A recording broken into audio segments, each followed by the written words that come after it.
All right, gang, put your seatbelts on. I'm not going to read the bio until they're all hooked up. Got your shoulder harnesses on? I don't know who this guy is on top because he didn't come. Everyone else did here. He doesn't consider himself a poet. He's a writer of monologues. That is very true. One that might hear on the street, but seems to represent the essence of the voice speaking the monologue. As all language, the monologue can at times slip into poetry. Well, let me elaborate. Terence Chiesa is a genius. And his genius is bifurcated into two realities. The eye and the sensitivity and the stickiness to grab the picture of what he witnesses. And then the eloquence of writing it down. And you think that's all there is? Then he performs this in total being of each character that he ultimately morphs completely into. I've been blessed to know Terry for, gosh, long time. And every event, oh, is he here? Is he here? Which is always a surprise. He takes the air out of the room. I don't want to deflate this by going on and on because he's going to go tonight. I told him just burn, burn, burn, burn. And if you think you missed something tonight, go up on YouTube and watch it again. This is an artist with a capital A. Gives me great, who's your first character? Anthony. Anthony's coming! Oh, listen, Anthony's here. I should have done my hair. Anthony's here. Oh, this is good. Well, Terence Chiesa is this mythic fellow who didn't arrive tonight, but he brought a whole truckload of people. Let's put it together for him, gang. Here it comes.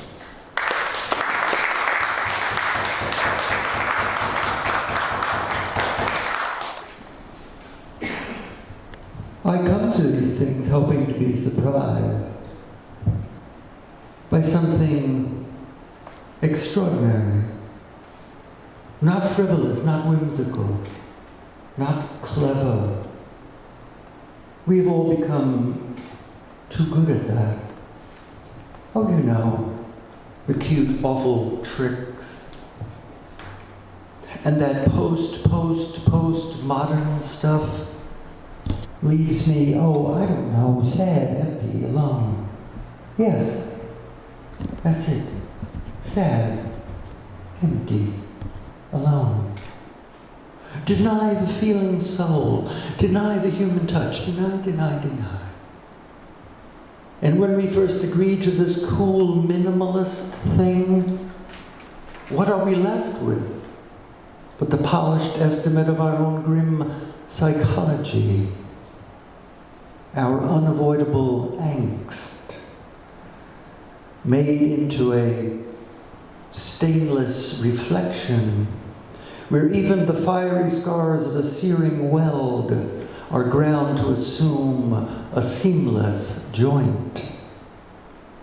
Or just the opposite, a piece of a dismantled bridge with all its bolts and rust and lost purpose.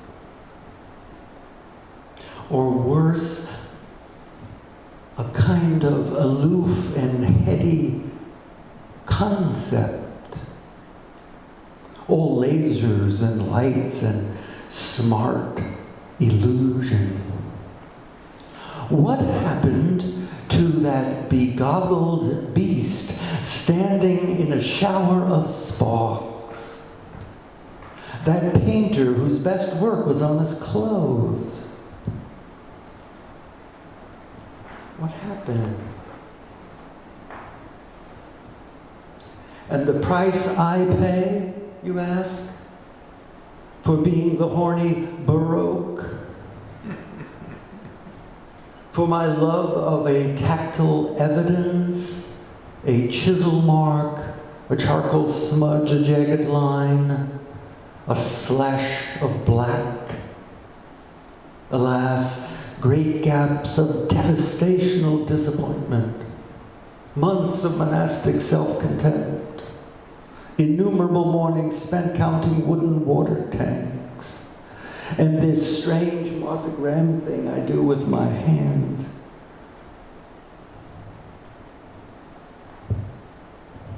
But wait. Who did this? Where is he, she, you say? Whoever did this? What vibrant, luminous soul could? She obviously did not attend Pratt or Cooper Union because her charcoal sketches of horses were so anatomically correct. And if she did manage to matriculate her way through the complex maze of academia, she fortunately forgot everything. At least on a conscious, literal level. Brave girl, she skipped the surrealists entirely. No sense perching on the top of a cross if you don't have to.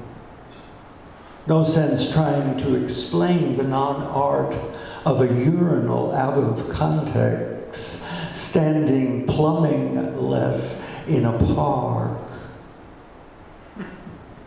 And she left the abstract expressionists to adorn hotel lobbies. That is, except Kandinsky. And oh gosh, is that Kokoschka? And is she implying here a Pollock thing? A color-coded string theory? The intermesh of everything? Which may, in a more enlightened future, tie us all inextricably together?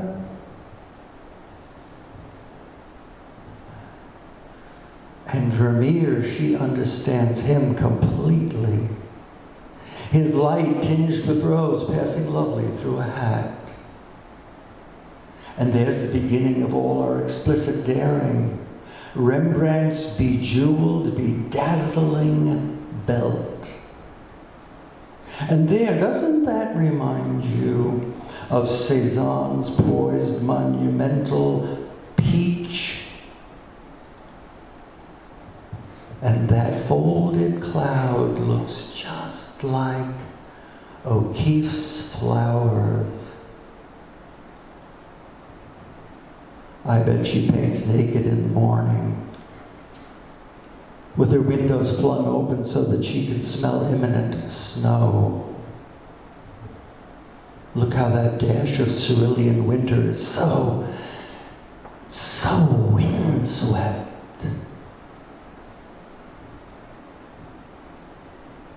And here, oh, she hated something so vehemently. See where that zigzag mark is slashed through what she thought was so substantial? This one has fire in her thorny heart. And here, oh, she loved too much. There's something given away or utterly lost in the heavy brush stroke.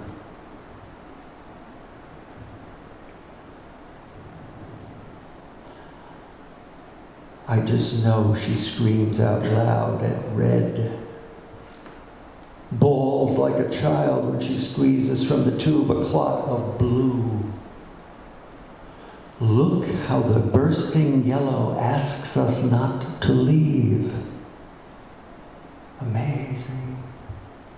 Oh, don't wait for her to die, or for the enemies of art to execute her as a heretic to the current fashion. Or simply tired of this whole scene, she disappears into remotest Queens. Buy this one. Do you hear? Trust me on this one, please. And let's find out if she is as incorrigible as her composition suggests, with all those cold, crisp edges.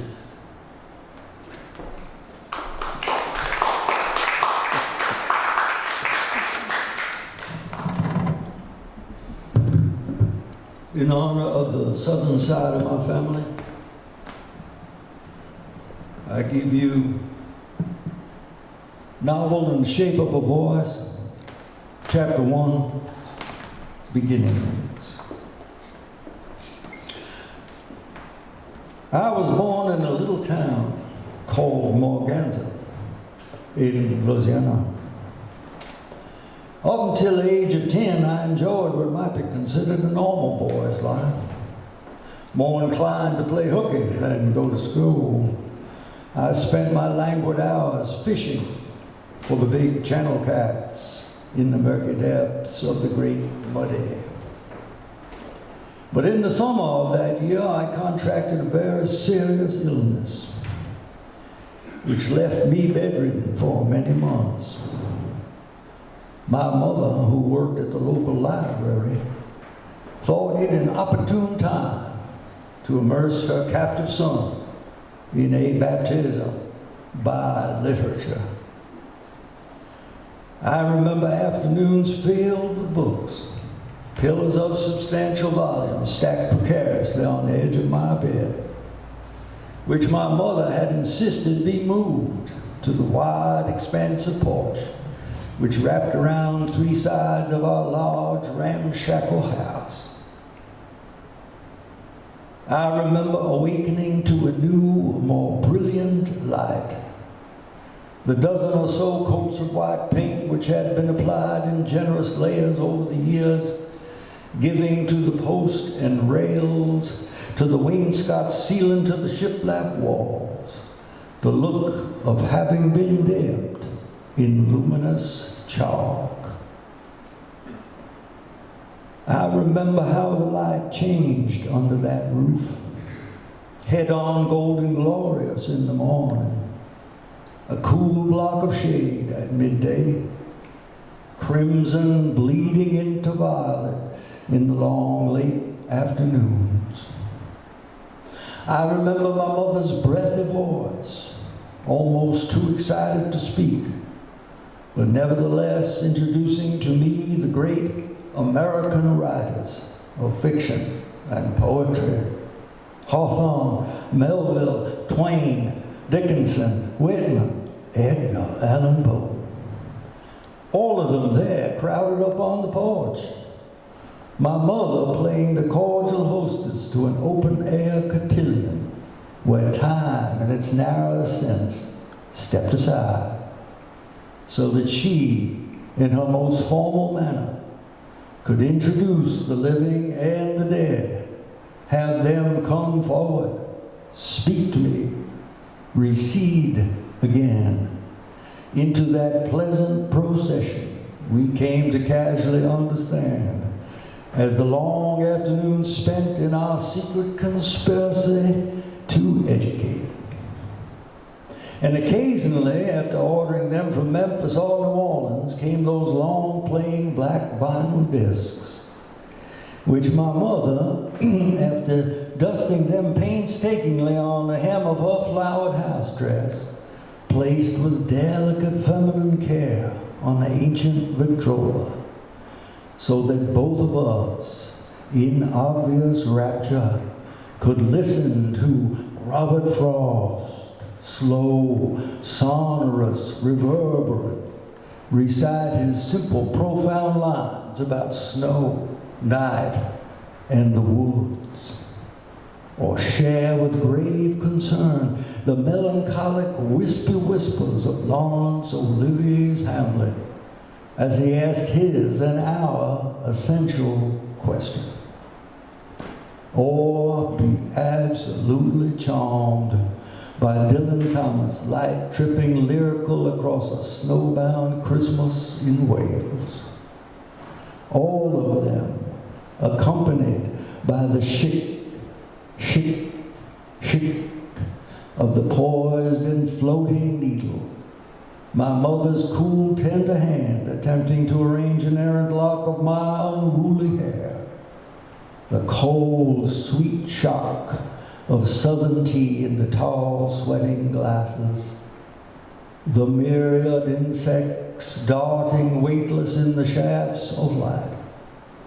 All of it so exquisite, so intricately interdependent that it couldn't possibly last. We're here.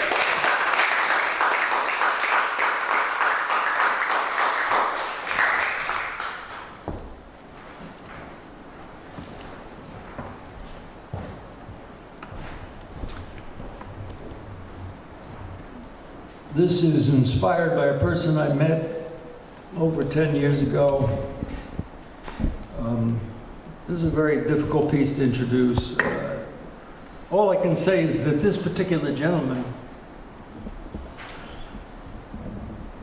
had somehow reconciled evil, that it was a fact, and that that was okay. And if you could make money by accepting that, it was okay. He was a Ukrainian gentleman.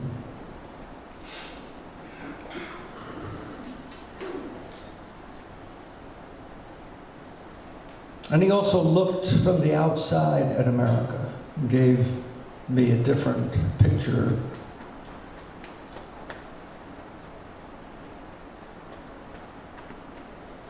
Enough with the cute catalogs, the glib provenance of a garment, a cartoon of a wrinkled coat, and all that tongue-in-cheek stuff.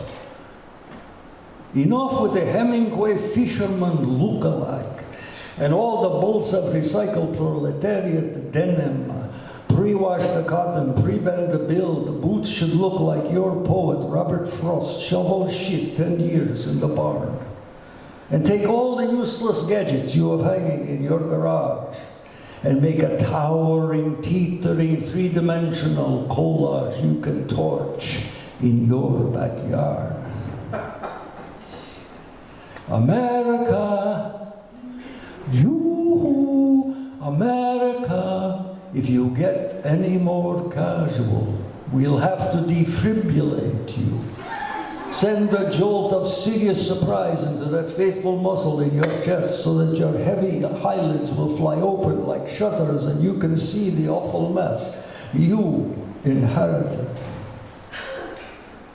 Let's face it, any way you look at it, you're responsible for styrofoam. And there's no more room in the landfill for the neat molded packaging with the half-life of a planet. The Pampers choke the seagulls, and the kids on ecstasy would rather be tossed in the mosh pit of life. And you, in your pre-washed cowboy jeans from Bangladesh with your silly head tilted to one side, like your icon James Dean did when he doubted everything, you buy your ridiculous red Hummers and then paste on the doors your patriotic ribbons made in Taiwan, and then exclaim at the gas pump what a shame it is about the boys dying over there. Please, please, spare me the bullshit. Your mantra has become, oh fuck it, oh fuck it, oh fuck it, oh fuck it, oh fuck it, oh fuck it, oh fuck it. When what you really want is a kit you can assemble, and all the tools you'll need, a simple schematic to rig something very serious that will level out the playing field. A new way of shooting around the corner, which eliminates that terrible vulnerability. No more peekaboo, peekaboo in the urban chaos of New Age war. Just a new, more precise, more efficient way of killing. That I assure you will make you the top gun. Issue this to your law enforcement, to your commandos, to your private contractors. In Kiev, we simply call them thugs. Keep it in the closet in your house for the turban burglar who will someday Come.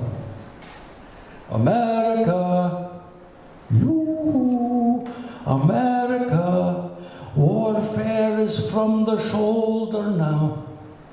No need for silos or submarines. We, the greatest land army in the world, failed in Afghanistan because we did not understand this. Oh, there were other contributing factors, other salesmen. But I hold no grudges. For me, there are no anthems, no flags, no cause more righteous than another. They're just groups of people, dissatisfied, miserable, willing to follow charismatic psychopaths with all their nifty slogans, willing to shoot each other's brains out. And me, I am the new modern man, stripped of all the faking, without religion, without even the rudiments of conscience, who sleeps like a baby on the pillow of profit, because I see clearly through the smoke and mirrors bullshit to the grim seekers of fortune trading tender boys for figures in the black. And if you act now, today, I am prepared, as East Coast sales rep of globalarmament.net.com, I am prepared to throw in, at no extra cost, 1 million rounds of radioactive armor-piercing shells, so that you, if you so like, can take over a small African nation, should the natural resources of that one sovereign state seem attractive to you.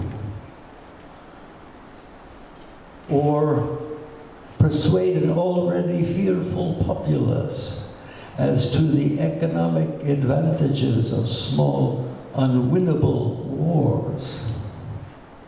Or compel a banana republic, let's say Costa Rica, to sell itself lock, stock, and barrel to the gringo condo builders. What were those little brown people doing before you erected your glass pyramid on the beach? Fishing, maybe? Sustainably living, maybe? Please, please, spare me the bullshit.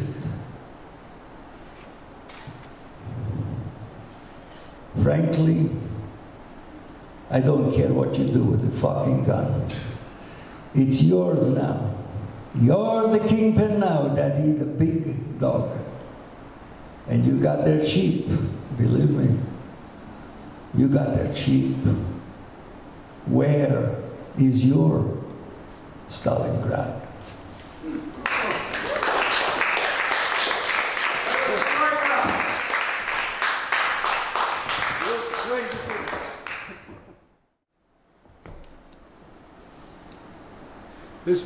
This voice is inspired by my two best friends when I was growing up in Astoria, John McNamara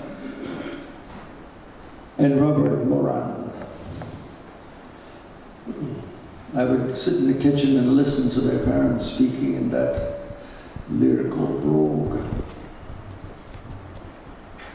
This particular voice is called Hummingbirds.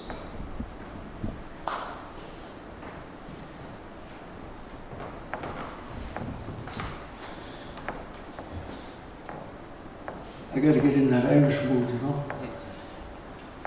Yeah. If you ever notice the Irish, they're like there's a great contrast there, you know. Great humor and great sadness. Oh, rolled up into the same person.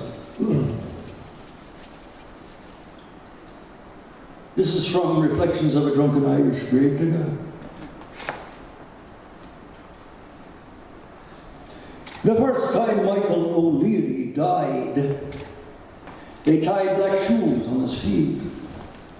They lashed around his quiet neck a bright striped scarlet tie. But right in the middle of the way, He sat up straight, sang a verse of Molly Malone, and then asked why everyone was so down at the mouth. Well, the women shrieked, and the men gasped, and then they all wondered how many, if any, had been buried alive, and why the ancient custom of the string and bell had been generations ago discontinued. Some of the old grandfatherly men actually vaguely remembered the weird, cross-eyed gravedigger, Sean Brady, humpbacked and garrulous, who claimed that the tiny silver bell jingled quite often. The great stories came down over the years about the fiddle Sean Brady kept in his shed for just such joyous occasions. And some, though practiced in the art of storytelling, claimed that on moonlit nights when the wind blew just right, they could hear the gravedigger draw his bow across the tremulous strings. But of course, that was all nonsense. A provocation to the quite morbid by a people alone on an island in a cold sea. In short, an Irish thing. The second time O'Leary died, they had him nearly in the hole. The damn box was on the sticks when it began to rock, and they heard a loud rapping from inside. When they opened the dome lid, he smiled through his makeup at all their poised, bewildered faces, said in a burst of delightful blasphemy that it was indeed a fine day to be really resurrected. Well, there's something lost in the double sympathy, in preparing for closure a second time, in paying the damn mortician twice, in having to listen again to the priest and his liturgical monotone speak of punishment and reward. But the sheer miracle of it soon swept them up into a kind of joyous frenzy. And extricating Michael from the box became a party in itself. Patrick Henn, the most daring and inclined to impetuous outbursts, lost his footing, fell scrambling into the deep-walled hole. And Michael, oblivious to all protocol, danced with buxom Peggy Duchesne all the way up the cobbled walk to the gate. When people spoke of parties since, that one was the one all others had to measure up to. Constable Donahue arrived to enforce an ordinance disturbing the peace, I think was the complaint. But he never left the party. And pretty Maureen O'Neill was found entranced in her gossamer slip, speaking delicate entreaties to a cow. And Kevin Egan, formerly shy to the point of mute timidity, cooed loudly to the morning cock, perched on the roof ridge, naked in a straight-back chair, while glorious dawn rose from the Irish Sea. And young Father Hanrahan renounced his vows of celibacy, ran off with the butcher's daughter. The third time O'Leary died, they put him on ice, thinking that for him, death was no more than a dark, distasteful joke. But at the wake, he did not stir. And when the box, without so much as a subtle protest, was lowered into the deep, dark hole, a certain finality sank into the faces of everyone he had ever known. Only one, on that solemn afternoon, noticed the tiny hole drilled in the foot end of the box, through which a string as fine as fishing line could be threaded through, and possibly tied from Michael's cold big toe to a tiny silver bell.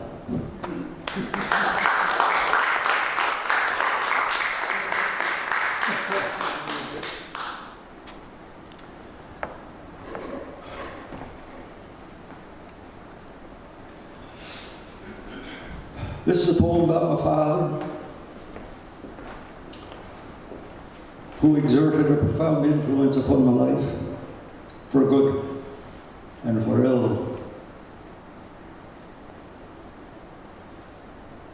My drunken father still lives with me.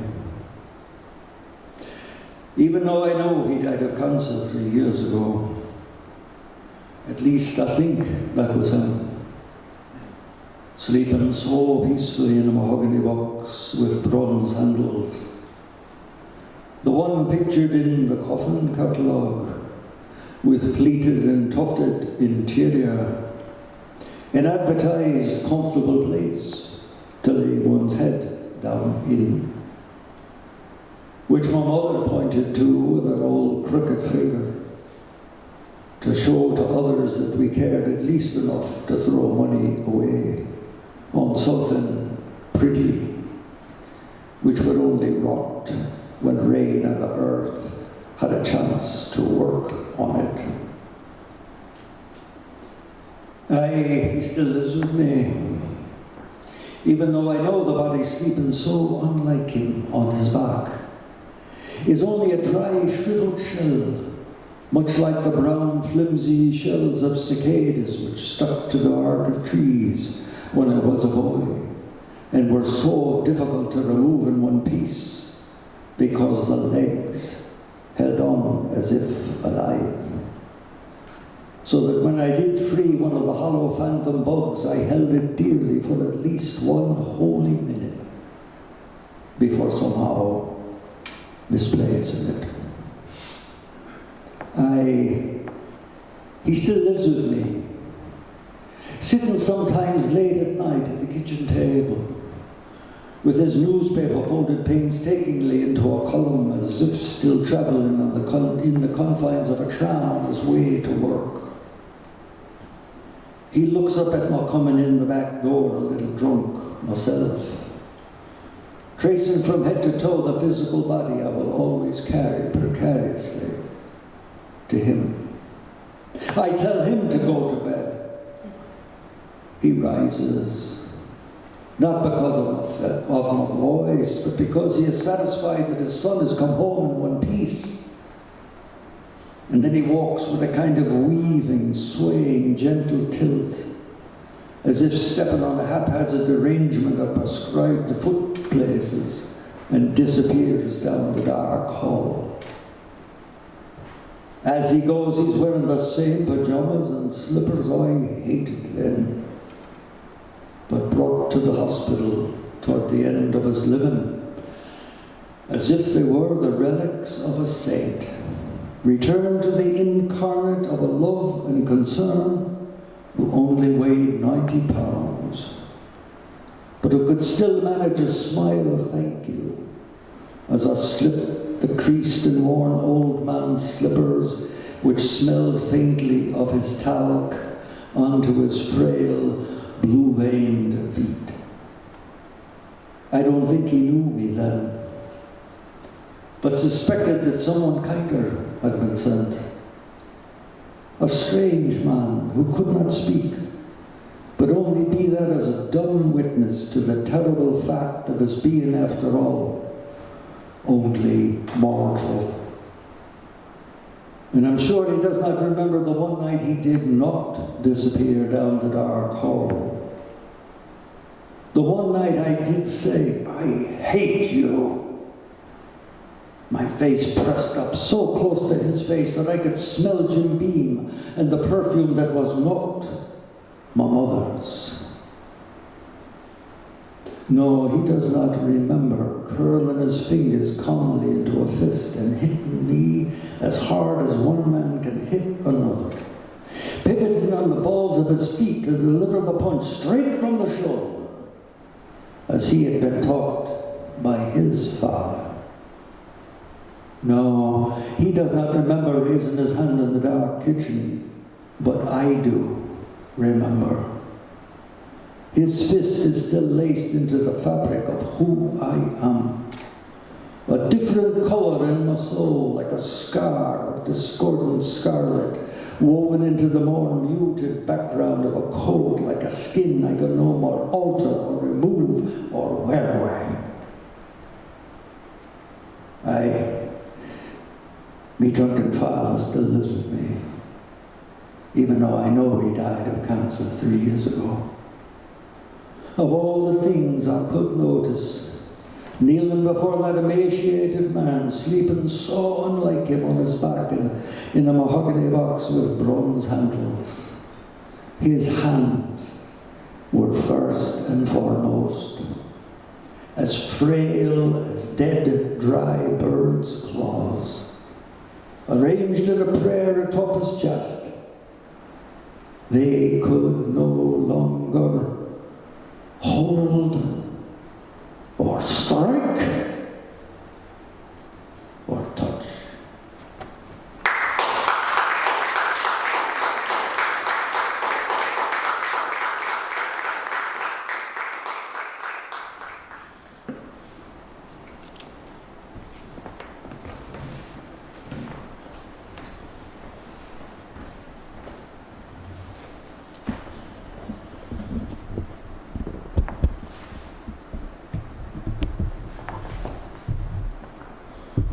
Some of the pieces that I've written, I hope will be so inappropriate someday.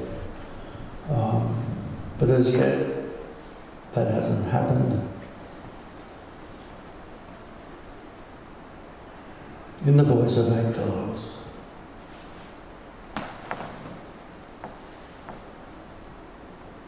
History's soldier walks all caved in over to one side.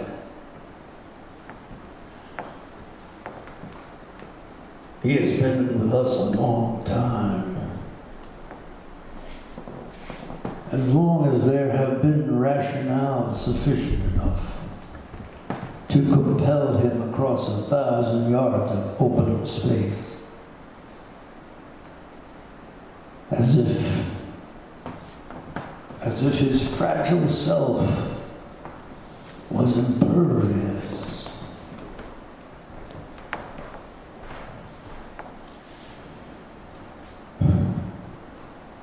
In 1968,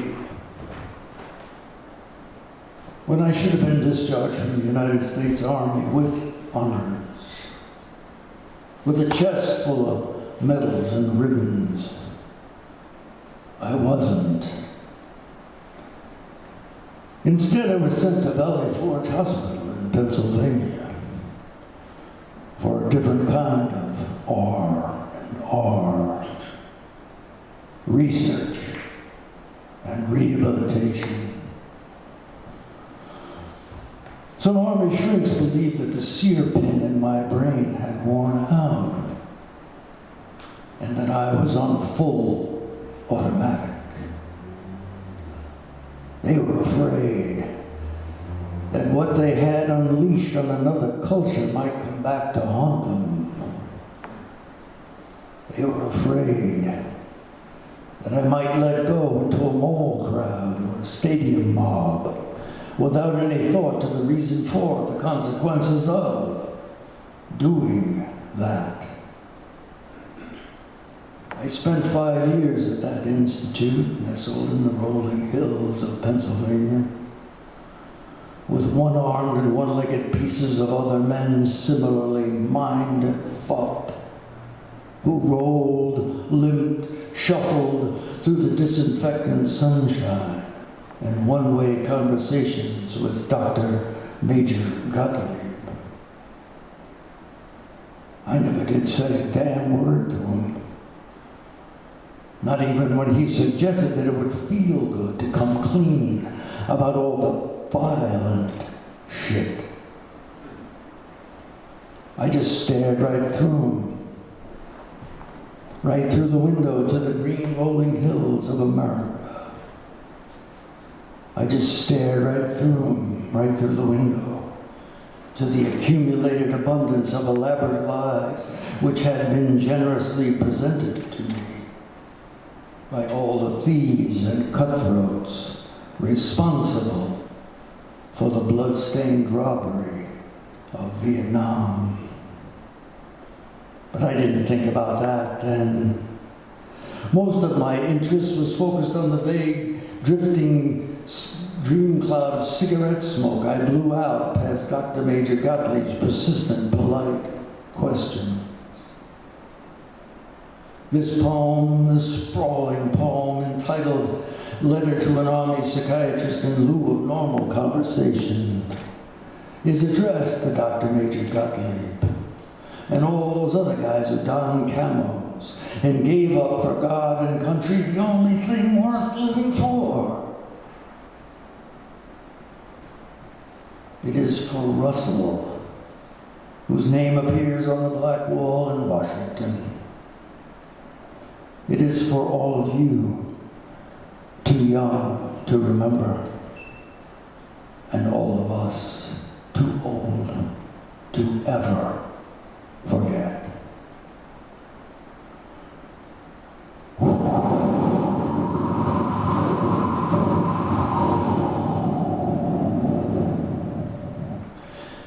That could be the sound of light, or the passage of time, or the interior travel of thought. Buoyant, buoyant, rising on the thermals to a new plateau, where I can see forward and back, simultaneously.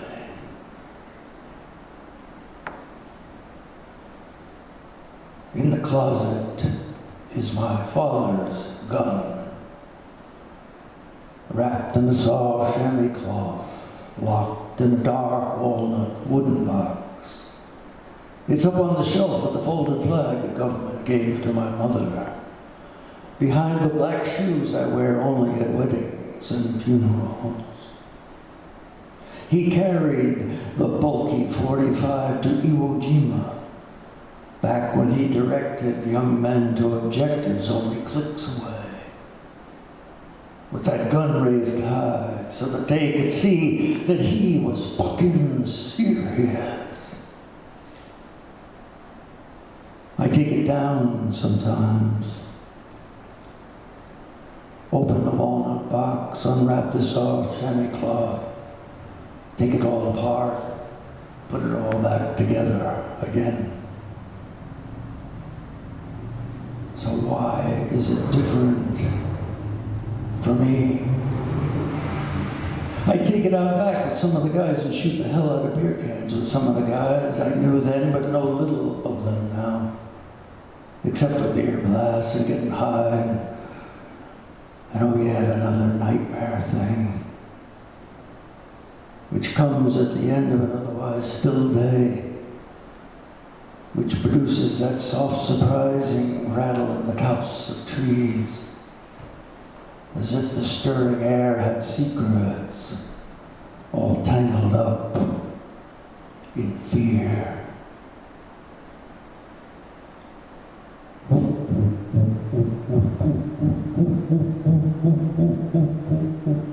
From a machine gunner's point of view, the hot landscape slides easily under the whirring shadow of the long blades, and all the mirrored squares of sky below pass by me swiftly like the same thing repeated, and my own soul can't hear me scream about being born again each time the hot bullets crash so close together like one great rumbling storm cloud sound, the tinkling skins of brass so much like each other falling at my feet.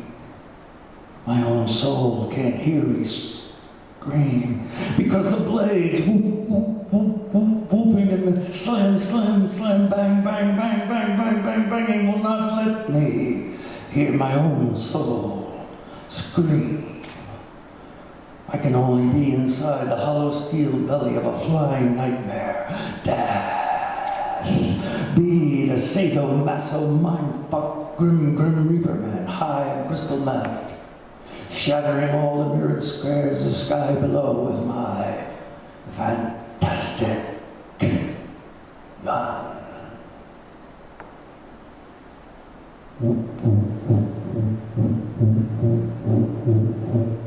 We're going down between the trees again. The long blades part the long grass like Barbara's hair, all parted and flowing back. But she is now on my bike with her arms wrapped around me, roaring under the canopy night, so young, so screaming tight, and she will never anymore say yes, yes, yes, staring at me in the dark under that giant maple tree whose roots stretch above the ground like a long, pale partner's legs.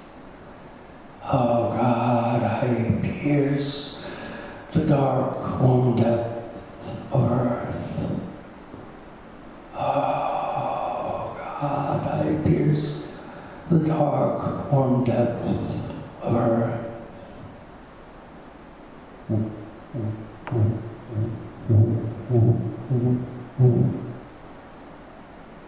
On point, I find myself alone.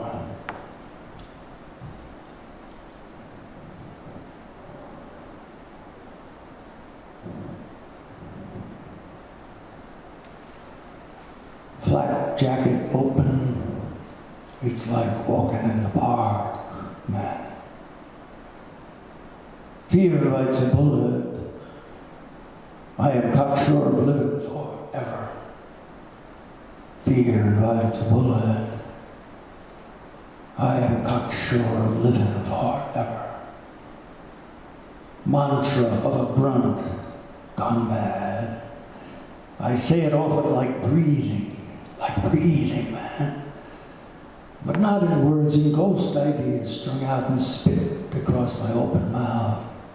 And my spit strings rattle in my heart's kettle drum and the woodwinds hush rush through my nose. And I can walk in the open like an empty ghost, quiet, quiet. In the clearing stands 20-odd cut-off tree stumps. I mean, what the fuck? I think my eyes play tricks with whatever it is, whatever it really is. Is there really is? Combat boots, upside down, as rigid as if they had roots. Oh man, this is elaborate, very fucking elaborate.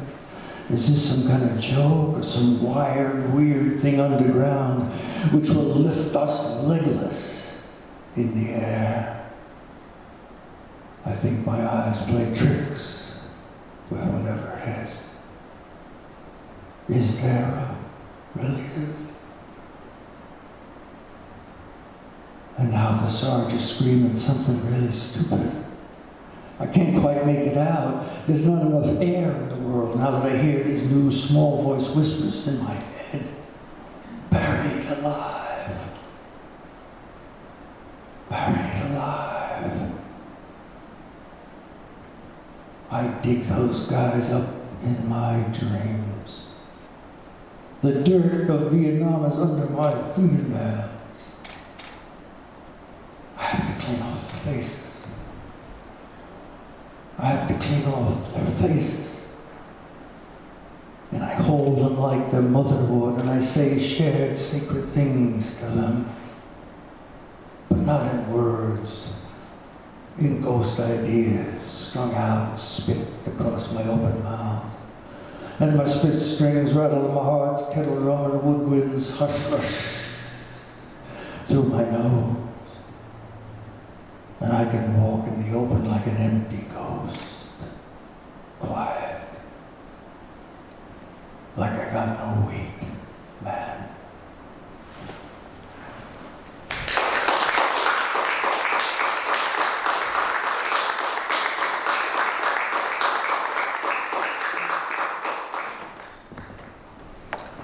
I'd like to do one more poem because the energy of that last poem is so, I don't know, heavy.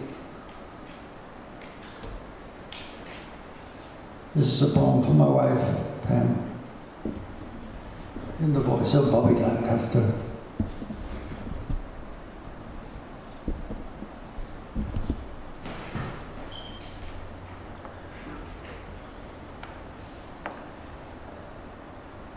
Distance makes what I can see of world and things all slow and silent.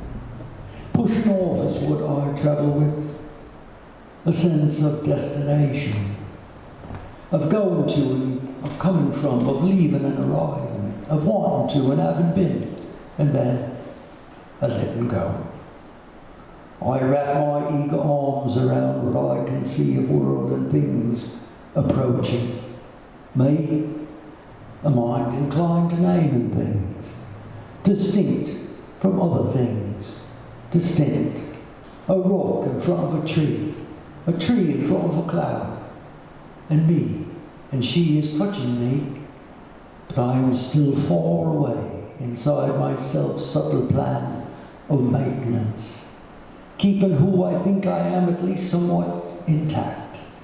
But she, everything which is or ever will be, teaches me with her drug kiss that in between is where I live, in the flickering, blinding blur of light, in the intricate overlap fabric of sound, in the rush of feelings crushed against my yielding skin.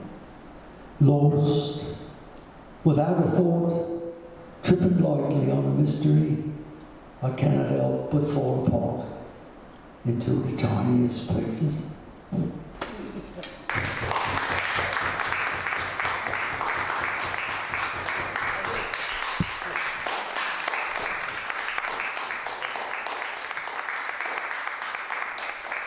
Terence Chiesa. God bless you. You're going to take a break. Was that a treat or was that a treat?